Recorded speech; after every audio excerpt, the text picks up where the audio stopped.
అందరికీ నమస్కారం. ఇంట్లో నుంచి వెళ్ళిపోయింది ఓ వివాహిత. కుటుంబ సభ్యులు ఎంత వెతికినా ఫలితం లేకుండా పోయింది. కొద్ది రోజులకు ఇల్లు సర్దుతూ ఉంటే అలమారాల్లో పుస్తకాల్లో ఓ ఉత్తరం కనిపించింది. నాకు జీవితం మీద విరక్తి కలిగింది. వృద్ధాశ్రమంలో చేరి వాళ్లకు సేవ చేసుకుంటూ ప్రశాంత జీవనం కొనసాగిస్తాను. నా కోసం ఎవరూ వెతకొద్దు అని ఆ ఉత్తరంలో రాసిపెట్టి ఉంది. అయినా ఆమె కోసం కుటుంబ సభ్యులు వెతుకుతూనే ఉన్నారు. ఒకటి కాదు, రెండు కాదు, ఏకంగా 12 సంవత్సరాల తర్వాత ఆమె కనిపించింది.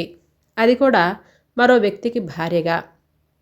ఇంతకీ అసలు ఏం జరిగిందంటే, ఈరోజు ఉదయం నుండి మనసంతా ఎందుకో చాలా చికాకుగా ఉంది.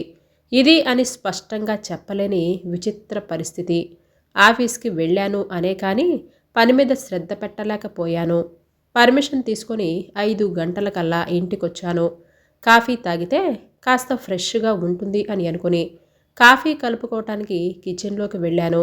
సరిగ్గా అదే సమయంలో గేటు చప్పుడైతే ఎవరొచ్చారా అని బాల్కనీలోకి వచ్చి చూశాను. లలిత గారు గేటు తీసుకొని లోపలికి వస్తున్నారు.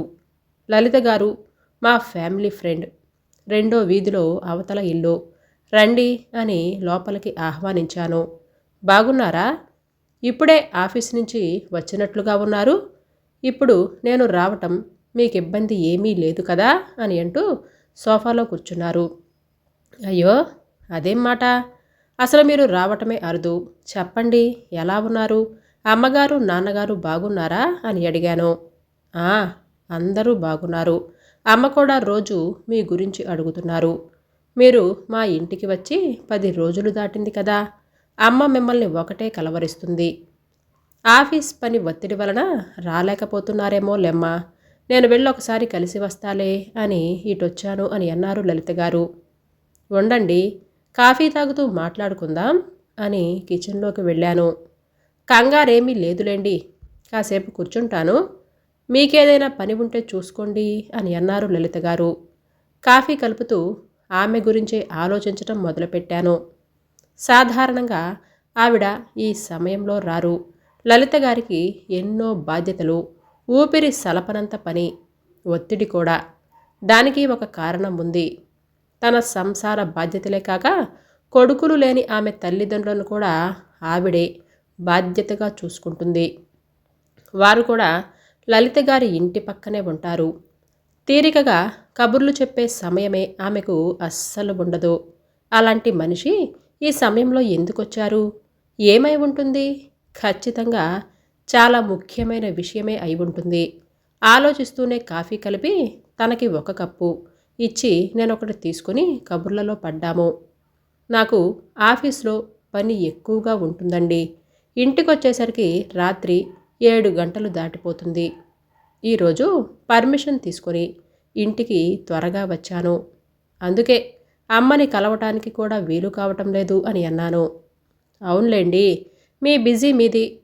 లలిత గారు ఏవేవో ప్రశ్నలు అడుగుతున్నారు. నేను మాట్లాడుతున్నాను, కానీ నాకు ఒకటి క్లియర్గా అర్థమైంది. ఆమెకు ఏదో ఊసుపోక రాలేదు. ఏదో చెప్పాలనుకునో అడగాలనుకునో ప్రయత్నిస్తున్నారు.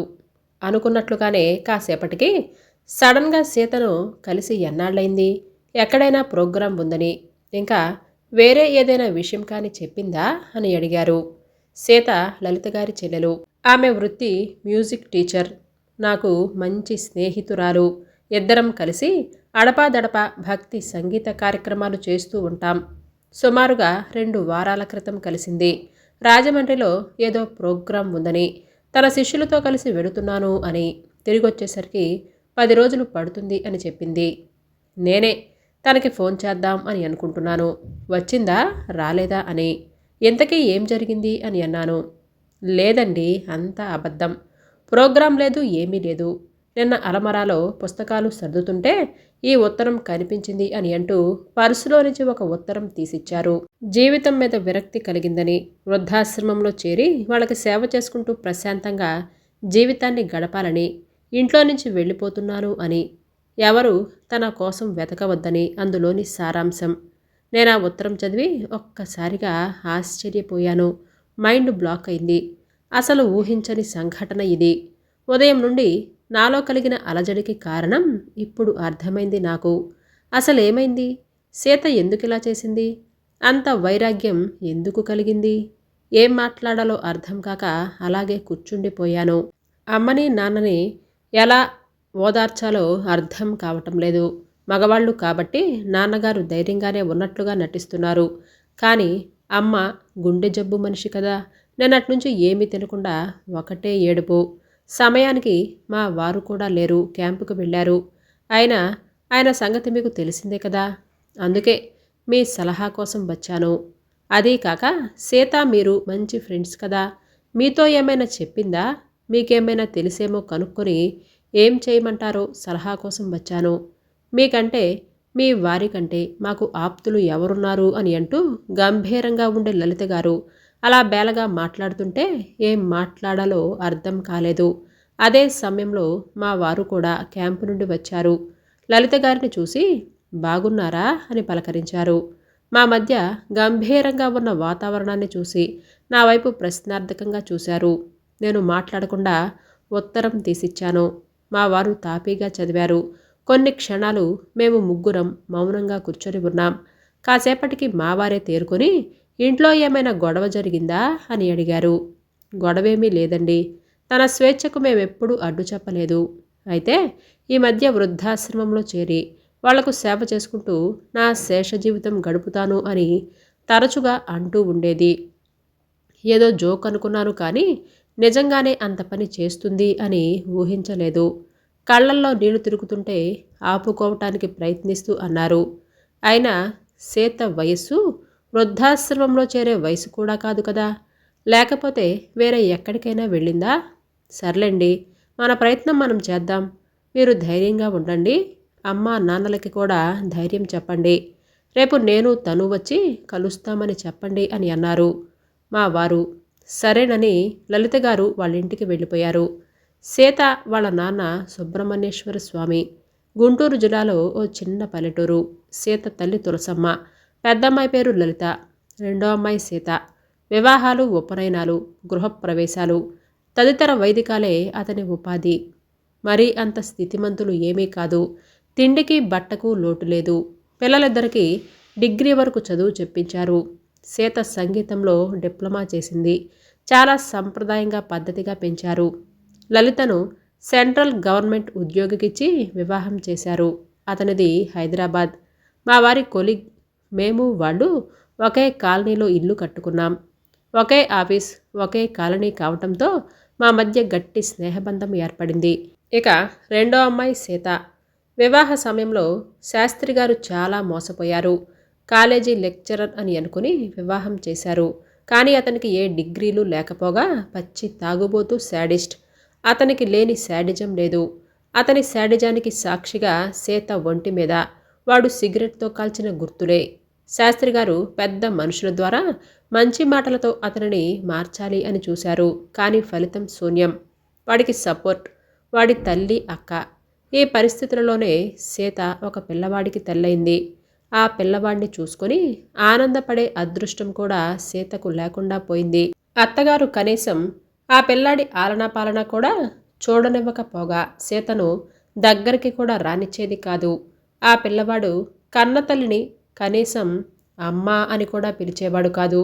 ప్రతిరోజు భర్త తాగొచ్చి పెట్టే చిత్రహింసను భరించలేక, కన్నకొడుకు ప్రేమకు నోచుకోలేక, పిల్లాడికి 9 ఏళ్ల వయసప్పుడు విసిగి వేసారి భర్తను పిల్లవాడిని వదిలిపెట్టి సీత పుట్టింటికి చేరింది. ఆడపిల్ల భర్తను వదిలిపెట్టి పుట్టింటికి చేరిందంటే ఉన్న ఊళ్ళో అవమానాల పాలు కావలసి వస్తుందని శాస్త్రి గారు అక్కడున్న ఇల్లు అమ్మి హైదరాబాద్కి వచ్చారు. ఆ మహానగరంలో లలిత గారి ఇంటి పక్కనే చిన్న ఇల్లు కొనుక్కున్నారు. లలిత గారి ద్వారా వాళ్ళ పరిస్థితి తెలుసుకున్న మా వారు కాలనీలో అందరికీ ఆయన్ని పరిచయం చేసి వైదిక కార్యక్రమాలు అన్నీ ఆయన చేతుల మీదుగా జరిపించేవారు. సీత కూడా మాకు తెలిసిన స్కూల్లో మ్యూజిక్ టీచర్గా చేరింది. అంతేకాక ఇద్దరం కలిసి భక్తి సంగీత కార్యక్రమాలు చేసేవాళ్ళం. సంగీతం మీదున్న నాకున్న అభిరుచి నన్ను సీతకు బాగా దగ్గర చేసింది. సీత గతాన్ని మర్చిపోయి విడాకులకు ప్రయత్నం చేస్తున్న సమయంలో ఊహించని సంఘటన జరిగింది. సీత భర్త టీబీతో చనిపోయాడు. అతని మరణంతో సీత కొడుకు పవన్ గత్యంతరం లేక సీత దగ్గరకు రావలసి వచ్చింది. దాంతో సీత మానసిక పరిస్థితి విచిత్రంగా మారిపోయింది. శాడిస్ట్ భర్త పోయాడని బాధపడాలో, కన్న కొడుకు తనకు దగ్గరయ్యాడని ఆనందించాలో, పసుపు కుంకుమలకు తను దూరం అయిపోయాను అని బాధపడాలో అర్థం కాని స్థితి. ఆ కొడుకు కూడా తండ్రి వ్యసనాలు వంట పట్టించుకున్నాడు. అప్పటికి వాడికి 16 సంవత్సరాలైతే తాతయ్య, అమ్మమ్మ, పెద్దమ్మ, పెదనాన్న వాళ్ళ పిల్లలు అందరూ కలిసి వాళ్ళ ప్రేమ ఆప్యాయతలు పంచి వాడిలో చాలా మార్పునే తీసుకొచ్చారు. శాస్త్రి గారు కూడా వాడికి వైదిక కార్యక్రమాలు అన్నీ నేర్పించి ఉపనయనం చేసి తన వారసుడిగా తయారు చేయటమే కాకుండా వాడికి 22 వచ్చేసరికి ఒక అమ్మాయితో వివాహం కూడా చేశారు. వాడు కూడా గతాన్ని పేడకలలాగే మర్చిపోయి కొత్త జీవితాన్ని మొదలుపెట్టాడు. ఏడాది కల్లా శాస్త్రి గారికి, తులసమ్మ గారికి ముని మనవణ్ణి కూడా అందించాడు. అయితే ఏ కారణం చేతనో అందరితో బాగా కలిసి ఉన్నా తల్లితో మాత్రం ముభావంగానే ఉండేవాడు. బహుశా గతంలో తల్లి పట్ల తన ప్రవర్తనకు సిగ్గుపడి ఫ్రీగా ఉండలేకపోయేవాడో, లేదా తల్లి మీద ఇంకా ద్వేషం పోలేదో.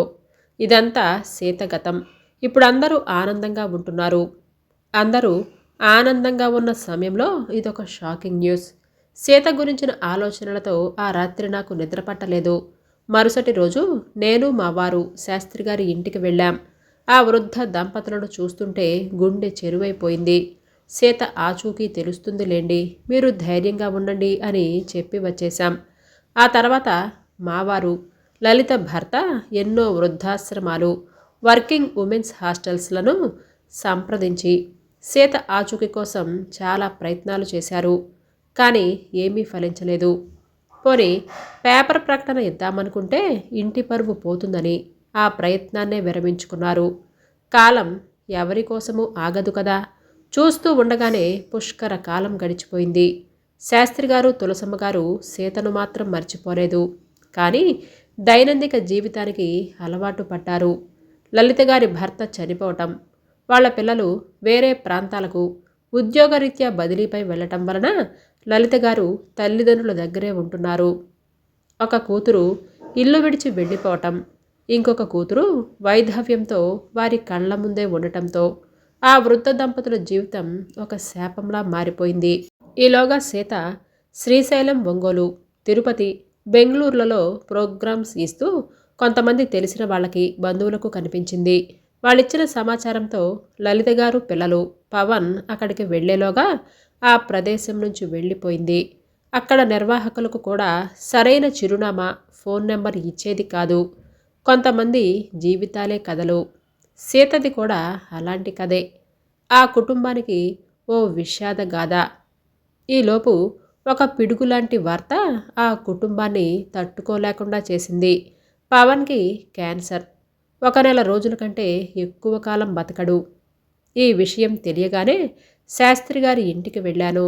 ఆ ముసలి వాళ్ళ బాధ చూస్తుంటే పగవాళ్ళకి కూడా ఇలాంటి కష్టం రాకూడదు అని అనుకున్నాను.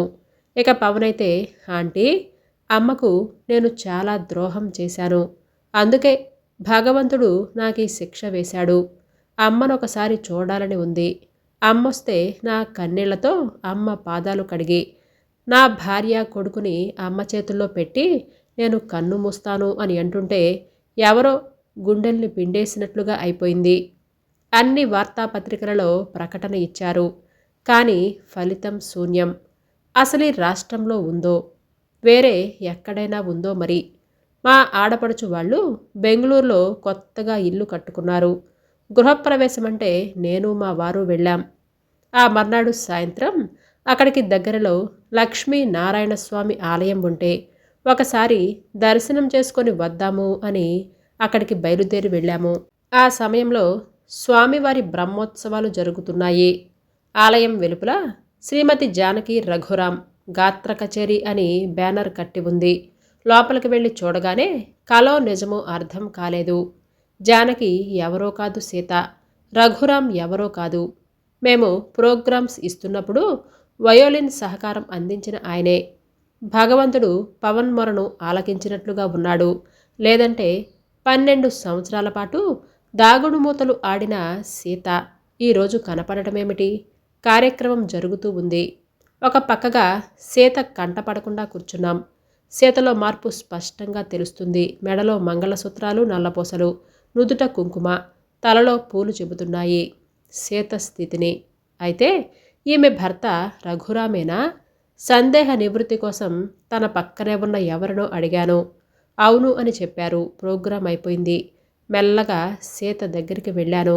నన్ను చూడగానే ఒక్కసారిగా తెల్లబోయారు. వెంటనే రఘురాం తేరుకొని, సీత, నేను వెళుతున్నాను, నీ వస్తావుగా అని ఎవరో తరుముతున్నట్లుగా వెళ్ళిపోయారు. ఇద్దరం గర్భగుడి వెనక ఉన్న ఒక చెట్టు దగ్గరికి వెళ్ళి కూర్చున్నాం. ఒక్కసారిగా సీతకు గట్టు తెగిన ప్రవాహంలా దుఃఖం పొంగుకొచ్చింది. నేను ఓదార్పుగా తన చెయ్యి పట్టుకుని కూర్చున్నాను. కాసేపటికి తేరుకొని మామూలు మనిషైంది. బహుశా నీవు నన్ను ఈ స్థితిలో ఊహించి ఉండవు. అందరిలాగా నీవు కూడా నేను వృద్ధాశ్రమంలో చేరాను అని అనుకుని ఉంటావు. ఈ స్థితిలో నన్ను చూసి అసహించుకుంటున్నావు కదూ అని అంది సీత. నేనేదో చెప్పే లోపలే తను కంటిన్యూ చేసింది. మీరే కాదు, నేను చేసిన పనిని హర్షించే వాళ్ళెవ్వరూ ఉండరు. మరైతే తెలిసి ఈ పని ఎందుకు చేశావు అని అంటావేమో. వివాహం, అతనితో నా వైవాహిక జీవితం, ఆ గతమంతా నాకొక పీడకల. అప్పట్లో అతను పెట్టే చిత్రహింసలు భరించలేక కన్న కొడుకే నాకు దూరంగా ఉంటుంటే ఆ నరకం నుంచి బయటపడితే చాలు అని అనుకున్నాను. అప్పట్లో ఆ ఆలోచనే లేదు. కానీ ఎప్పుడైతే అతనికి విడాకులివ్వాలి అని అనుకున్నానో నా ఆలోచనలలో మార్పు రావటం జరిగింది. నేను మళ్ళీ ఎందుకు పెళ్లి చేసుకోకూడదు అని అనుకోసాగాను. విధి నన్ను వెక్కిరించింది. అతను చనిపోవటం, పవన్ నా దగ్గరికి రావటం ఊహించని ఘటన. అయితే రాజీ పడటానికి మానసికంగా సిద్ధమైపోయాను. భర్త దూరమైన కొడుకు దగ్గరయ్యాడు అని అనుకున్నాను. కానీ నా అంత దురదృష్టవంతురాలు ఎవరూ ఉండరు అని అర్థమైంది. అందరికీ దగ్గరైన పవన్ నాతో ముభావంగానే ఉన్నాడు. కన్న కొడుకుతో అమ్మ అని పిలిపించుకోలేని జీవితం ఎందుకు అని అనిపించింది. ఏ స్త్రీకైనా అండగా ఆసరాగా ఉండేది భర్త కొడుకు ఇద్దరే. నా విషయంలో మాత్రం ఆ రెండు బంధాలు ఎండమావులయ్యాయి. నా భవిష్యత్తు ఏమిటి? ఇలాంటి కొడుకు నన్ను వార్ధక్యంలో అసలు చూసుకుంటాడా? ఇలా క్షణక్షణం బాధపడుతున్న సమయంలోనే రఘురాం పరిచయమయ్యాడు. తను ఒంటరివాడు. నన్ను, నా పరిస్థితిని అర్థం చేసుకున్నాడు. 4 పదులకు పైబడి వృద్ధాప్యానికి దగ్గరగా ఉన్న మేమిద్దరం మనవడితో ఆడుకోవాల్సిన సమయంలో మేము చేసుకున్న ఈ వివాహాన్ని సమాజమే కాదు, అమ్మ నాన్న కూడా హర్షించరు. అందుకే ఎవరికీ చెప్పకుండా ఇలా వచ్చేశాను. నా కోసం బాధపడేవాళ్ళు అక్కడ ఎవరున్నారు? అమ్మ నాన్న అంటావా? వాళ్ళు కష్టాలకు అలవాటు పడ్డారు కాబట్టి ఆలోచించాల్సిన పని లేదు. నిదానంగా స్థిరంగా తను చెప్పాలి అని అనుకున్నది చెప్పింది సీత. కాసేపు ఇద్దరం నిశ్శబ్దంగా కూర్చున్నాం. నిశ్శబ్దాన్ని ఛేదిస్తూ తర్వాత తనే అంది, నా జీవితంలో నీ స్నేహం ఒక వయాసిస్సు లాంటిది. నువ్వు నమ్ము నమ్మకపో, అది మాత్రం నిజం అని అంది. ఆ సమయంలో నా కళ్ళు చెమర్చాయి. గుడి తలుపులు మూసే సమయం కావటంతో ఇద్దరం లేచి నిలబడ్డాం. నీ ఫోన్ నెంబర్, అడ్రస్ అని అంటూ నా మాట పూర్తి కాకముందే ఇలా చెప్పింది. ఆ వివరాలు ఏమీ అడగవద్దు. అయితే రేపు కూడా మా ప్రోగ్రాం ఉంది. ఇక్కడే కలుద్దాం. ఇక తర్వాత అంటావా? భగవంతుడి దయ ఉంటే కలుద్దాం అని చెప్పి ఆటో ఎక్కి వెళ్ళిపోయింది. నేను కూడా మా వారితో కలిసి బయటకొచ్చాను.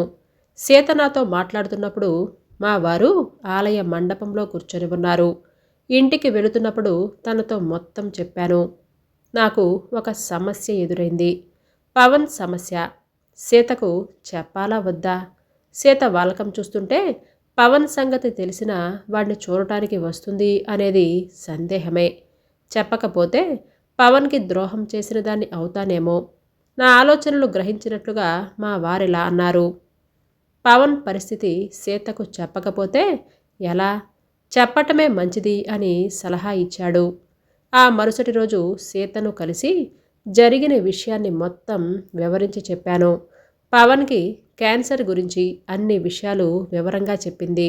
ఇక సీత ఎంతగానో బాధపడి కొడుకును చూడటానికి వస్తుంది.